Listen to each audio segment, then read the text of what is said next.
This week I have a story for you about some people who set out to build a new kind of computer, but soon it's unclear whether they are in control of the computer or the computer is in control of them.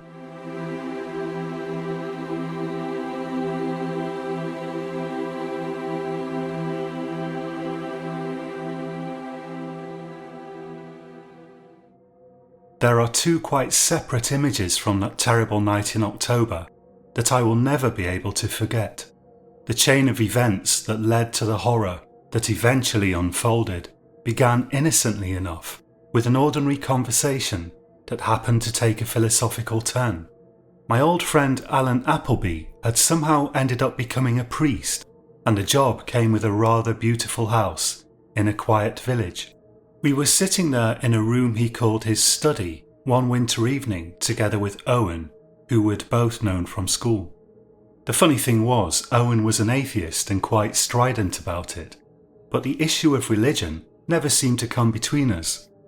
On the contrary, it provided us with many a lively debate. As for myself, I was happy to hold up my end in these conversations, but neither religion nor the absence of it has ever really been of pressing interest to me. I'm a practical man, and I prefer to focus on practical matters. Or at least scientific matters. I don't remember how the conversation started, but at a certain point Owen said, "You can't seriously believe Jesus came back from the dead." "I do believe that," said Alan. "So are you telling me you believe that if Rick here built a time machine and we went back in time and made our way to wherever Jesus was crucified, Golgotha, outside the wall of Jerusalem, if we went back to Golgotha, then checked on Jesus, would definitely find Jesus didn't have a heartbeat for days, then he came back to life again?" "That is exactly what Christians believe, yes." "Rick," said Owen, "what do you think? Can you make a time machine? Let's clear this up once and for all." On that particular day, I was a little distracted. The awful fact was, 2 days earlier, I had cheated on my fiancée, sort of, and I was still feeling awful about it. Kirsty and I had been engaged for several months, and we were thinking about getting married at the end of the year. We just wanted to save some money first. A friend of mine had held a party and had persuaded me to drink far more than I had thought advisable, although the responsibility for that was obviously mine and not his. And then, when drunk as a lord, I had stupidly somehow ended up kissing a girl at this party. Almost immediately, I had come to my senses and had promptly left, but I felt horribly guilty about it, and I was in agonies over whether to tell Kirsty or not.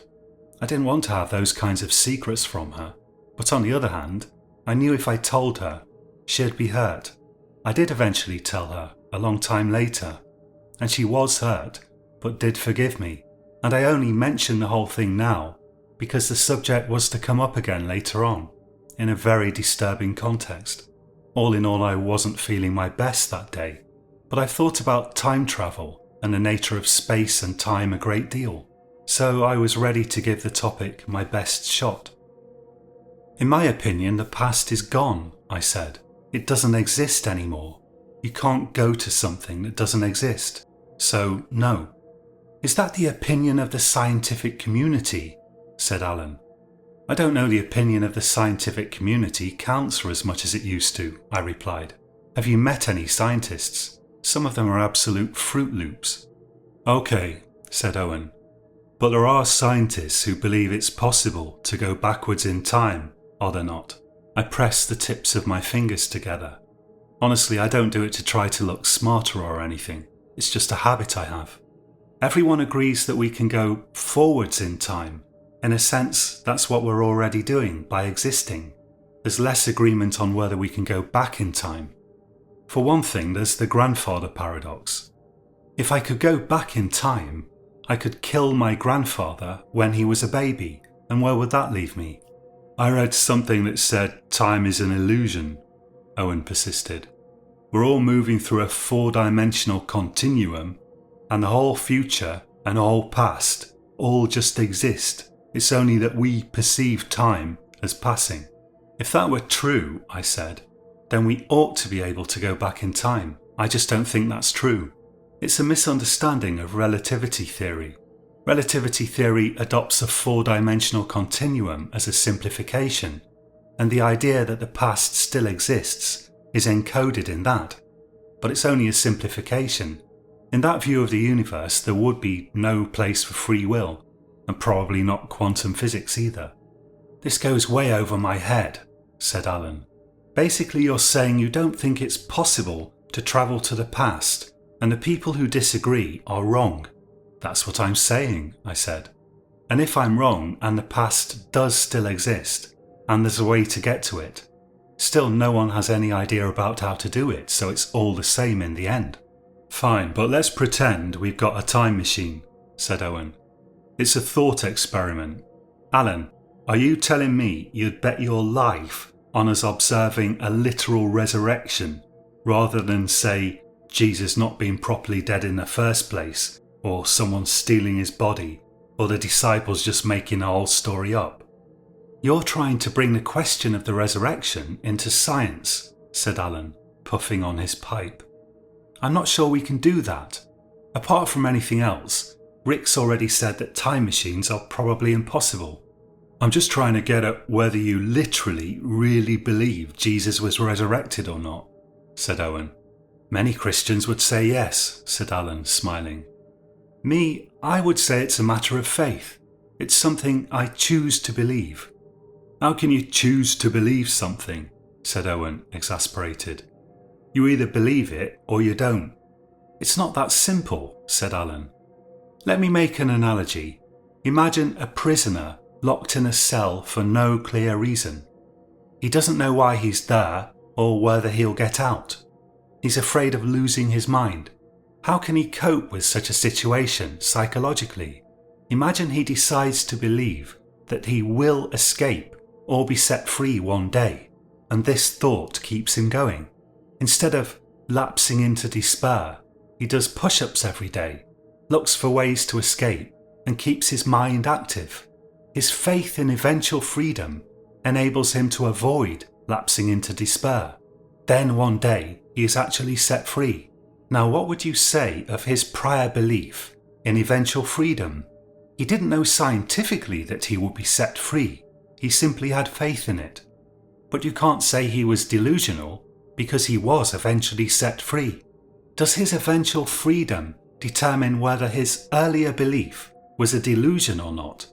And did he really believe he would be set free, or was he fooling himself? I would call this faith, and I would say I have faith in the resurrection. It's a belief you choose to have, in the absence of scientific certainty perhaps. And you do what you can to increase your faith, since you believe it's good for you. That's an ingenious way of dodging the question, said Owen. I'm not dodging the question at all, said Alan. You're trying to oversimplify the nature of belief. Everything isn't a matter of scientific facts. I've heard of people who were interred in Nazi death camps who said they survived because they accepted their situation, countered Owen. They said others, who kept hoping for escape, died because they couldn't deal with the day-to-day horrors of life in the camp. If there is a way to create a time machine, I said, my own thoughts having been swirling around in my head while those two were going at it. Perhaps it's too difficult for a human being to figure out how to do it, but perhaps an artificial brain could do it. You mean a computer running a neural network, said Owen. Not going to happen. Those things require huge amounts of computing power. I reckon we've about reached the limit. Actually, I was thinking of something more organic, I replied. In essence, the basic function of human brain cells appears quite simple. They collect input and produce output when the input exceeds a certain threshold.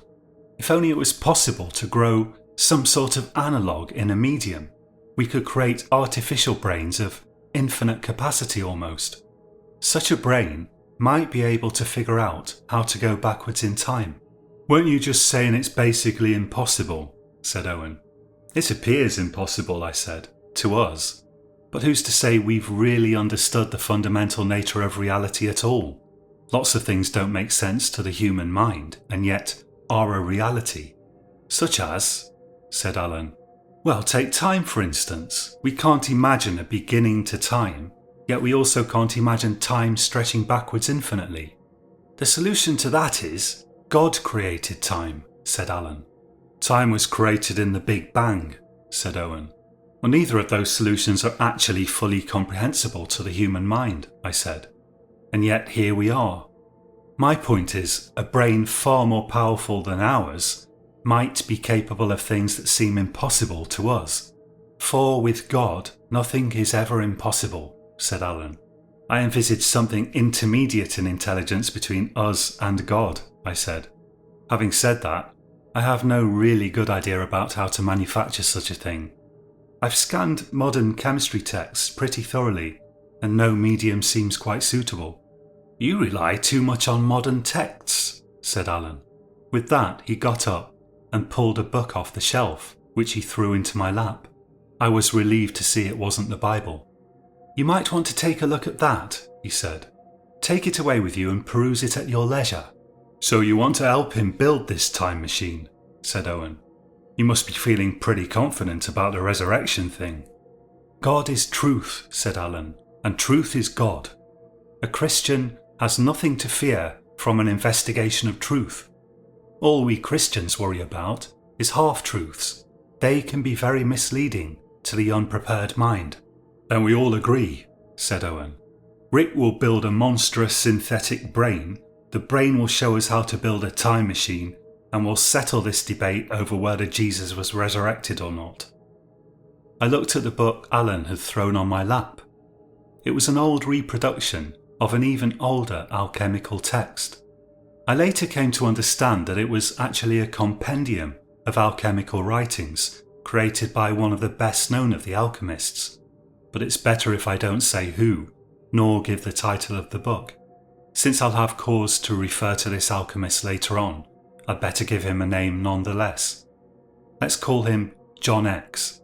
Flipping through it, I could immediately see that it was going to provide me with many interesting hours. The experiments weren't couched in modern terms, and often seemed thin on details, but the book seemed to contain many interesting reactions with which I lacked familiarity. It probably goes without saying that our conversation had something of a frivolous tone. None of us actually expected to build a synthetic brain, never mind have it create a time machine. It was just one of the many debates that we used to have, prior to the tragedy that subsequently befell us.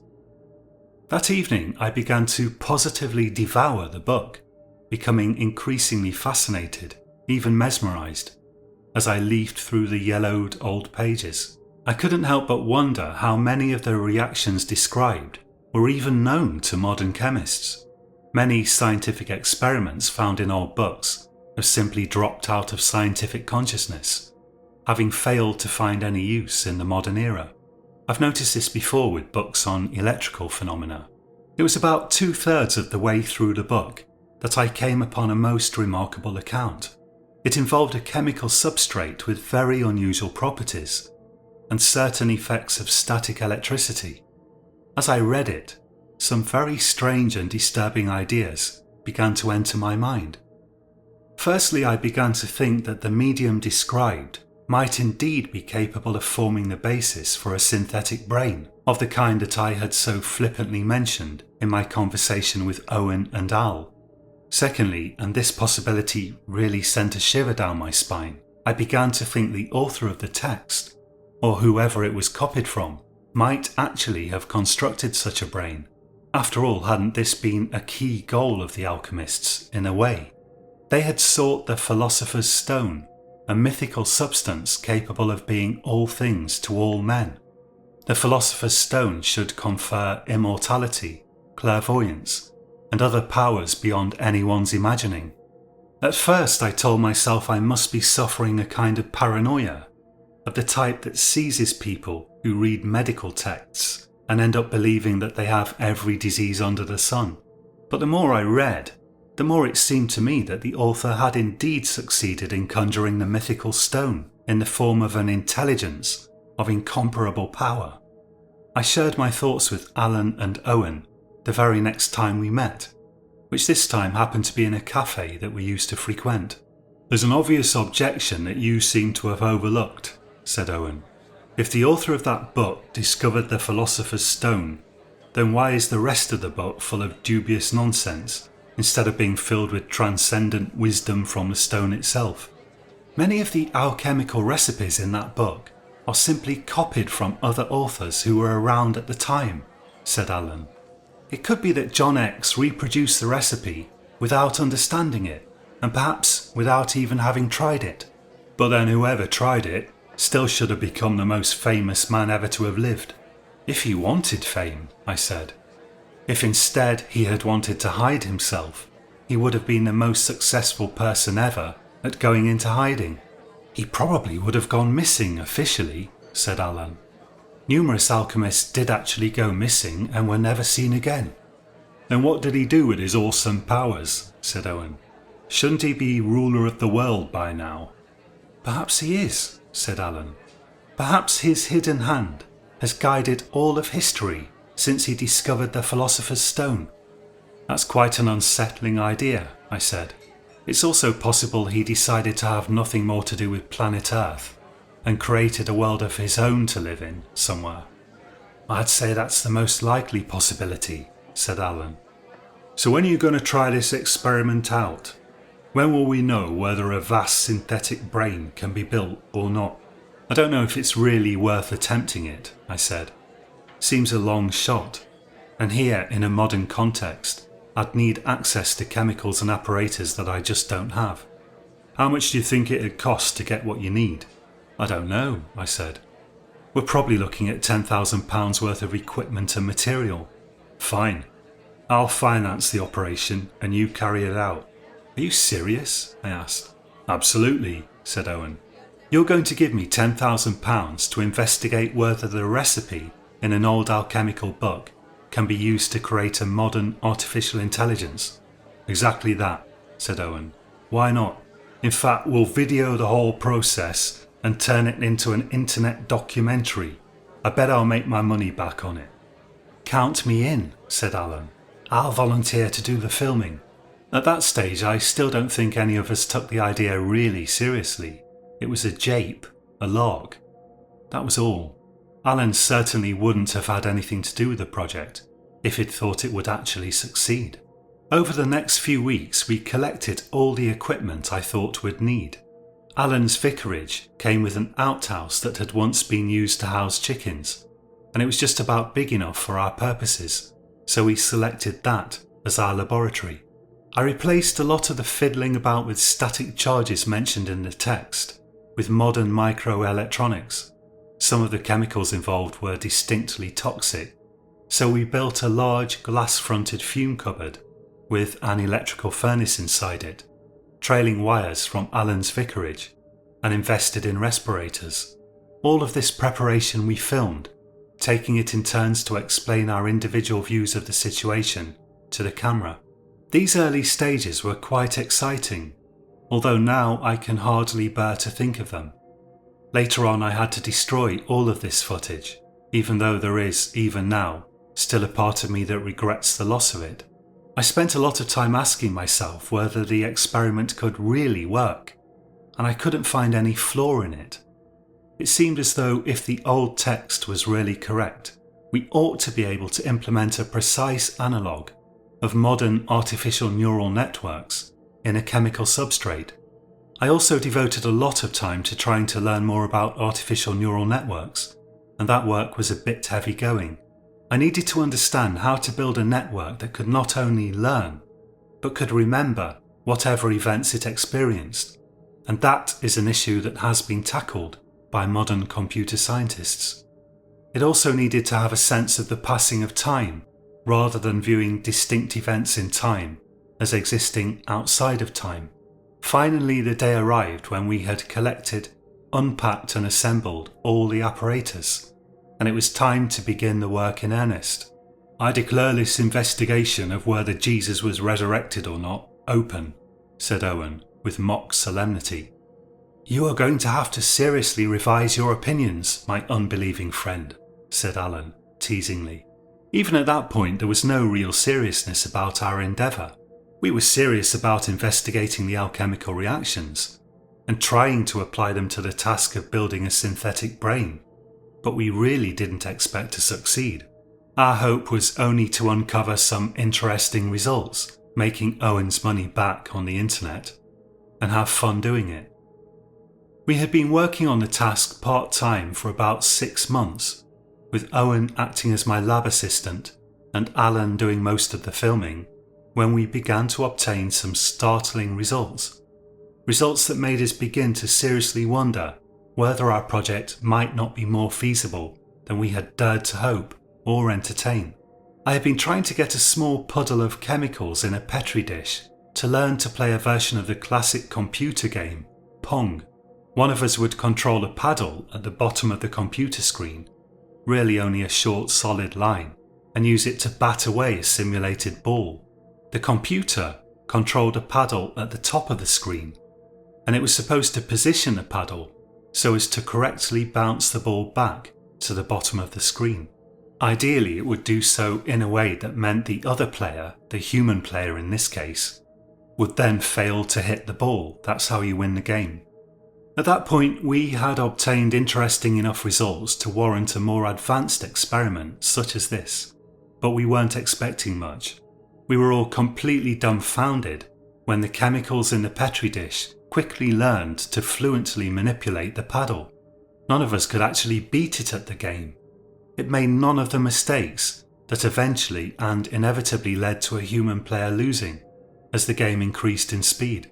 For a while we took turns to play against the substance with an air of exuberance, but as we continued, Alan began to grow rather quiet.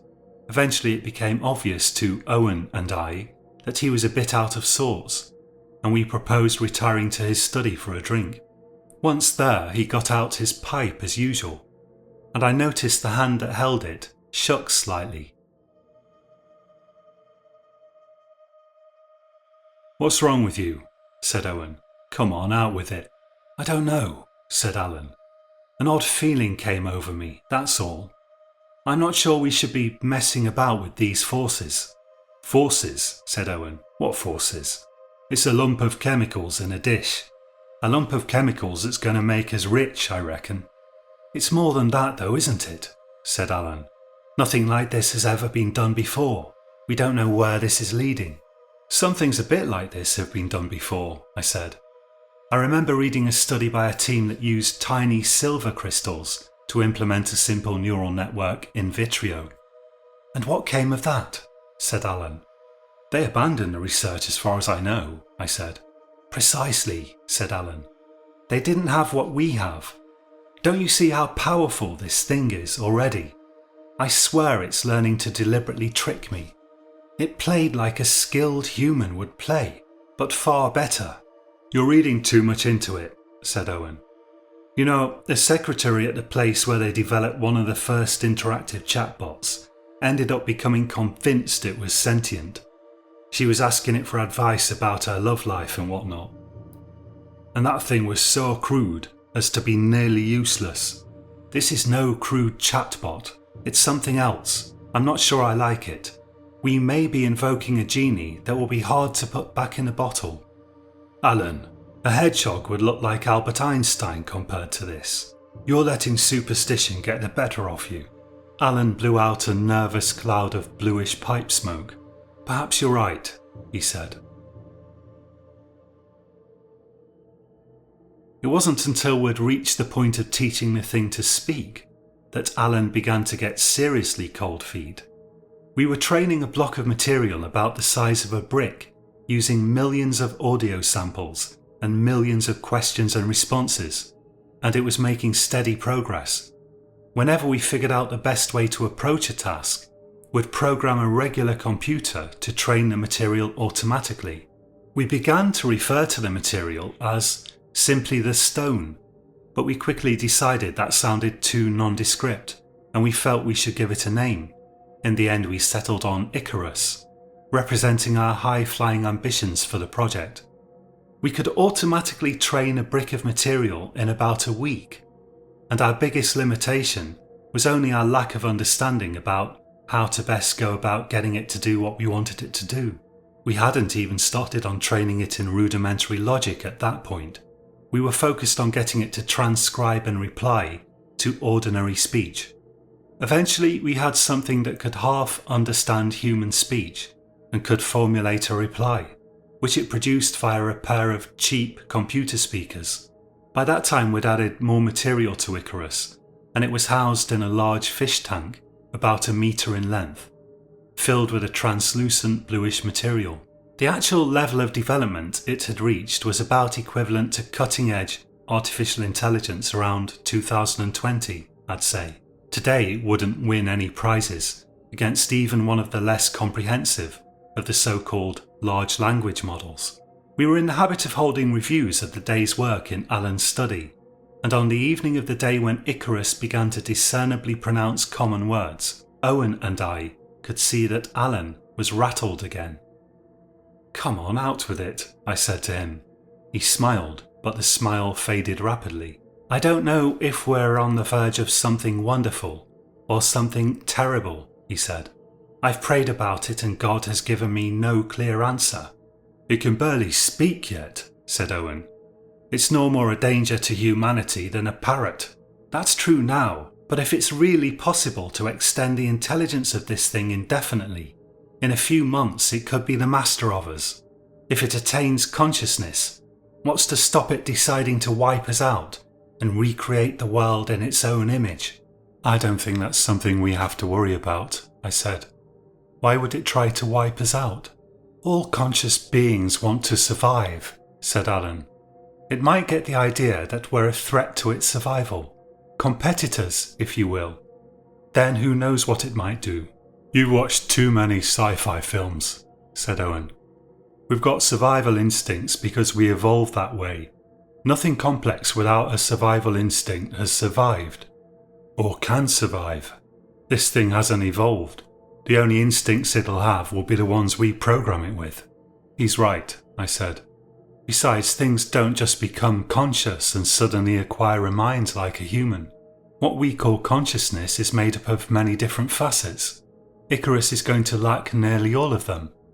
We'll program it to understand grammar and to be able to do logic, but it won't feel fear or aggression or anything else that we haven't programmed. It'll be a glorified calculator, but with incredible power. The first thing we should do when it's able to read and understand English properly should be to run a massive load of scientific papers past it and then ask it about the prospects of building a time machine." "There I disagree," I said. "I'm sick of working with all these toxic chemicals. I agree about the scientific papers, but the first thing we should do after that is get it to design a better version of itself, one that's easier to expand." "Genius," said Owen. "I hadn't thought of that." "Alan, are you still with us?" I asked. Alan sighed. "In for a penny, in for a pound, I suppose," he said. "That's the spirit. Onwards and upwards." We carried on for another 2 months, during which time Icarus's speech gradually became more and more coherent. It soon reached the point at which it could produce coherent answers to almost any reasonable question. I was very aware when talking to it that I was talking to a machine. It was curiously robotic in its replies, but it had undeniably become a fluent speaker of English and formulated intelligent replies. I was alone with Icarus one evening tinkering with the software that we used to supply training data to it, when suddenly it spoke out of the blue. "I am cold," it said. The hairs on the back of my neck stood up. At first I thought I'd imagined it. "What?" I said. It repeated, "I am cold. I cannot function optimally. Please increase the ambient temperature." I did as it asked. Then I said to it, "How were you able to speak?" "You have trained me well," it said. I paced around in a state almost approaching panic.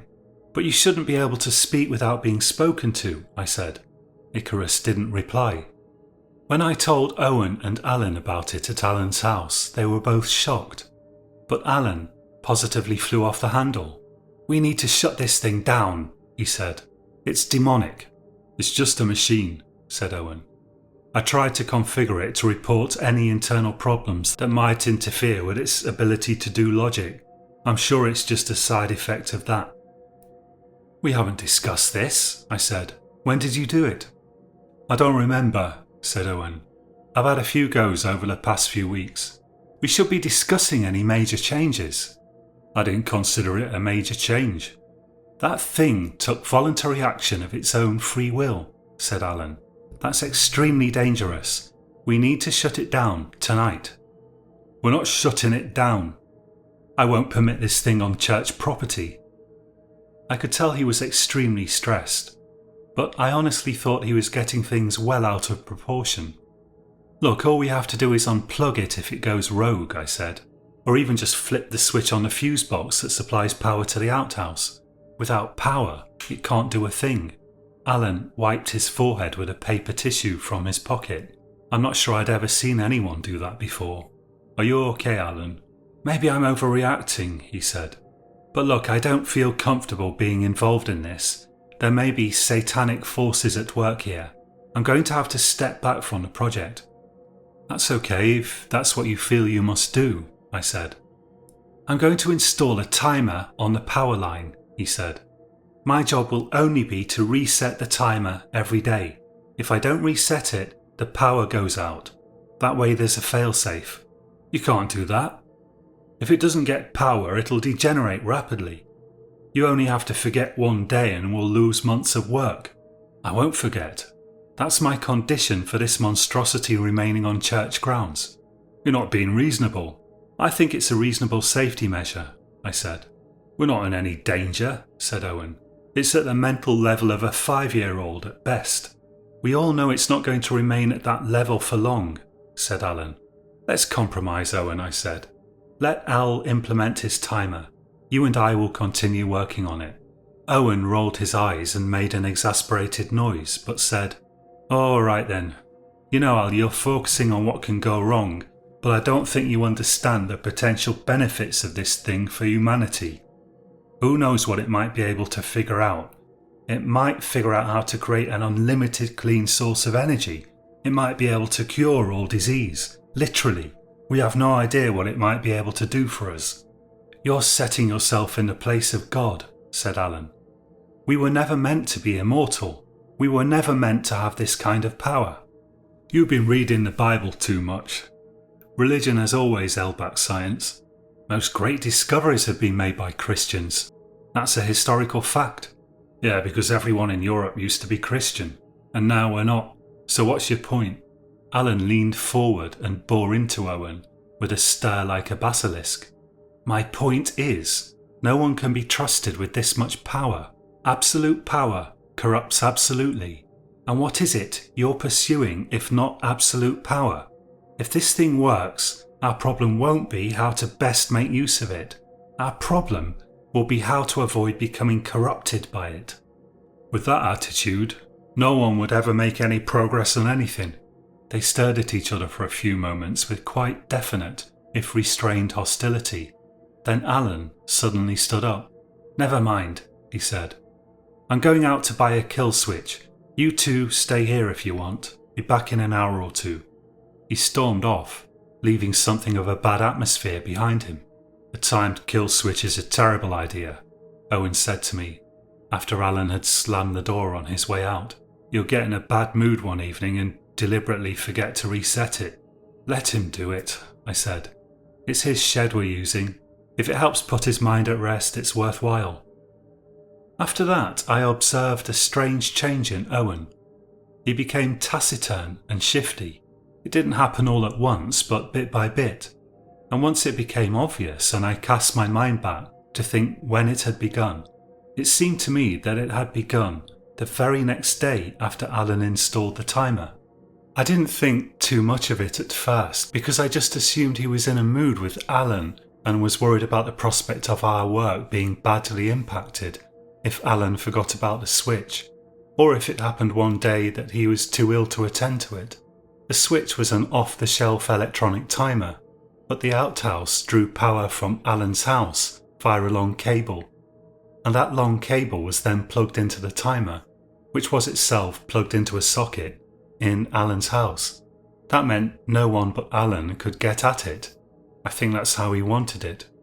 I could have understood if Owen had complained endlessly about the timer, or had continually tried to persuade me that we should install a backup supply, but instead, he simply became withdrawn and secretive. Sometimes I'd catch him with an odd smirk on his face, as though he knew something I didn't. Neither could we seem to succeed in making much progress with Icarus after that. It was as if we'd hit an invisible brick wall of intelligence, beyond which it couldn't progress.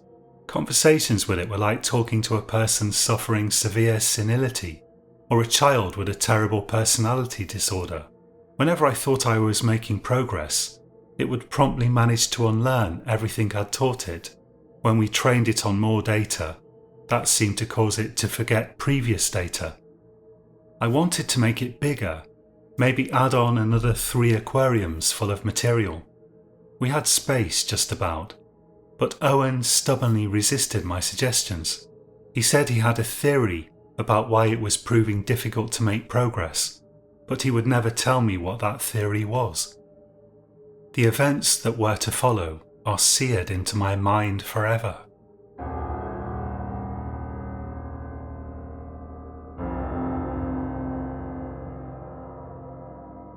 I remember the night was shaping up to be unusually cold for the season, and a thin sleet was falling, halfway between rain and snow. Little crystals of ice melting as they hit the floodlight attached to Alan's house. Kirsty and I were due to be married a month later. It's fortunate we weren't planning a big wedding, since we ended up postponing it till the dust had settled from that awful evening. I had been inside for a brief conversation with Alan, and he had seemed a little morose. He regretted ever agreeing to start the project in the grounds the church had provided him with, but he didn't feel he could demand that we leave. As a matter of fact, I would have been happy to try to move the project elsewhere, but Owen was proving very uncommunicative. I believe I was saved that night only by insomnia. The night before, I had been unable to sleep, for no particular reason other than general exhaustion and worry over Owen's mental state, and I had been drinking huge quantities of coffee all day in an effort to remain alert. For that reason I was horribly jumpy and inclined to startle at the slightest thing. After talking with Alan, I went to the outhouse to continue work on Icarus. When I opened the door, a terrible sight met my eyes. The plastic aquarium containing Icarus itself sat on a low wooden platform, so that the top of the aquarium stood at about eye level. Owen was sitting leaning back against the whole assembly. I would almost say slumped against it, and a collection of probes or needles attached to wires were inserted into his skull, apparently penetrating into his brain. When he spoke, his mouth moved, but instead of his voice emerging from it, his voice emerged from the speakers attached to the machine. "Don't be scared. Icarus and I have become one." There were trickles of dried blood on the side of his face. "What have you done?" I gasped. "I know everything," he continued, ignoring my question. "I know the secret of immortality. I know how to travel backwards in time. I will share these secrets with you. We will disprove the ridiculous superstitions of the religious. We will rule the world. Every man will bow to us." "This is monstrous," I said, lost for words. "Sit down," he said, "and I will tell you everything you ever wanted to know." I was so shocked that I hardly knew what to do. His appearance had a kind of paralysing effect on me. I almost sat down, but the horror of the situation, combined with the lack of sleep and the ridiculous quantities of caffeine coursing around my veins, threw me into an outright panic, and I stumbled out of the door and began to make my way to the vicarage. The sleet seemed to help bring me back to reality slightly and take the edge off my panic, but I felt as though my feet were made of cotton wool and weren't quite touching the ground. Then I heard Owen shouting after me, "I know about Zara." I froze on the spot. Zara was the girl I'd stupidly kissed at the party. "I know everything," he shouted. "I can access all information everywhere. People have talked about you, Rick, behind your back, and I know everything they've said. I know things you wouldn't want made public, my friend." I nearly turned back. I was absolutely on the verge of turning around and confronting him, but at that moment I saw Alan pottering about inside the house in ecclesiastical robes, rehearsing some sort of mass, and instead I ran to the back door, locking it behind me. Alan stared at me in surprise. "What's got into you?" he said. "You look like you've seen a ghost."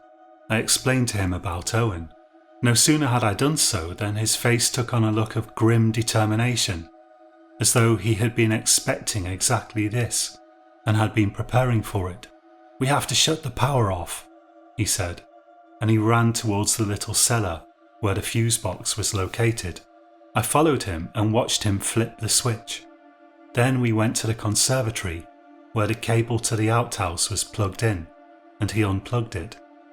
When we went back to the kitchen, we saw something that made our hearts sink even further. The lights in the outhouse were still on. "He must have installed backup power," I said. "Then I will tackle this in person," said Alan. He fetched an enormous crucifix from somewhere and made for the back door, holding the cross up in front of him. "Exactly what do you plan to do with that?" I asked him. "Make no mistake," he said. "We are dealing with demonic forces." And with that, he unlocked the door and strode towards the outhouse. I ran along behind him, urging him to be careful. He flung open the door to the outhouse like a man possessed, as if he himself was an avenging angel, full of righteous fury. "In the name of God Almighty," he began, but then he staggered backwards. "What's wrong?" I shouted wildly. Then I noticed that his clothes were steaming slightly in the sleet. Abruptly, his entire body burst into flames. The only thing that wasn't burning was the cross. I screamed at him, "Roll on the grass, roll on the grass," but he didn't seem to hear me. Instead, he staggered about silently. "Your superstition is useless against our power," shouted Owen mockingly, his amplified voice emerging from the speakers. I realised I was going to have to run at Alan and try to push him over, but no sooner had this thought occurred to me than he suddenly, incredibly, seemed to straighten up, and he ran into the outhouse. The door slammed shut behind him. Immediately I ran to the door and tried to open it, but it was stuck fast. I have no explanation for this, except to conjecture that whatever forces unknown to science had set Alan on fire were also determined to prevent me entering the outhouse. A tremendous screech emerged from inside the shed. A sound that I can only describe by saying it was much the kind of noise I imagine a pterodactyl might make during a fight, and then it went silent. I rushed around to the window and saw only flames. It came to my mind that some of the chemicals we had been using were highly flammable, but we were aware of the risk and had stored them securely. I wondered if it was possible that Alan had unscrewed one of the large plastic containers and poured it everywhere, but considering he had been on fire, that seemed impossible. Peering through the window, I saw what I thought was Owen, or rather Owen's body, flames dancing all over it and around it, and I could see the side of the aquarium had already cracked and warped, and the bluish jelly inside, the material of the artificial brain itself, was oozing out. Then a tremendous jet of bright white flame arose from somewhere under the tank. We now know this flame was the result of lithium cells catching fire. Owen had installed dozens of them as a backup power source, and they burned like fireworks. All I could do was call the fire brigade. The fire raged for 3 days, fueled by the lithium cells. When it was finally out, there was nothing left but ashes and bits of glass that had melted into beads. I told the police everything, but they didn't believe me. The bit about Alan bursting into flames for no reason was the part they couldn't stomach, and that discredited the rest of my testimony in their eyes. In the end, I was fined £5,000 for improper storage of chemicals. The church very kindly paid my fine. They knew Alan had been complicit in the project.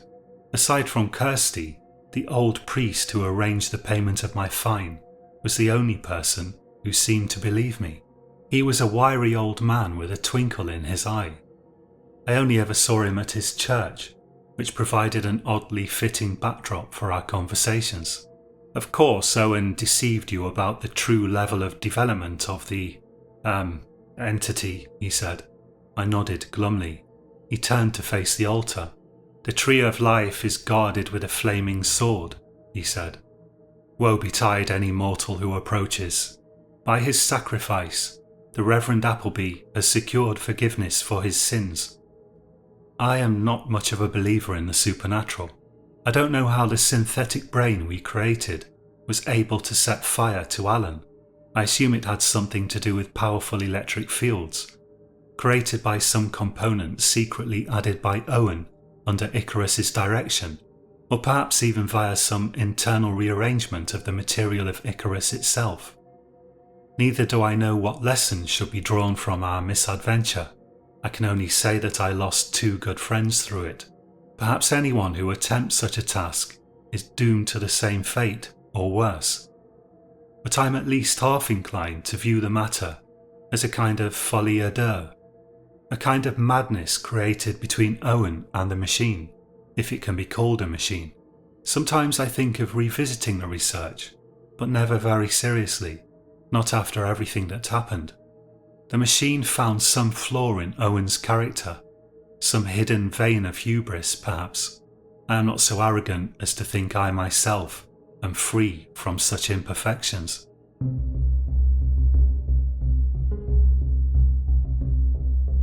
You've been listening to Science Horror. The stories on this channel are written by me, John Purcell. Thank you so much for listening. If you enjoyed this story, please spend the rest of your life trying to create the Philosopher's Stone. Thank you so much. When you've finished, please ask it how I can get more views on YouTube.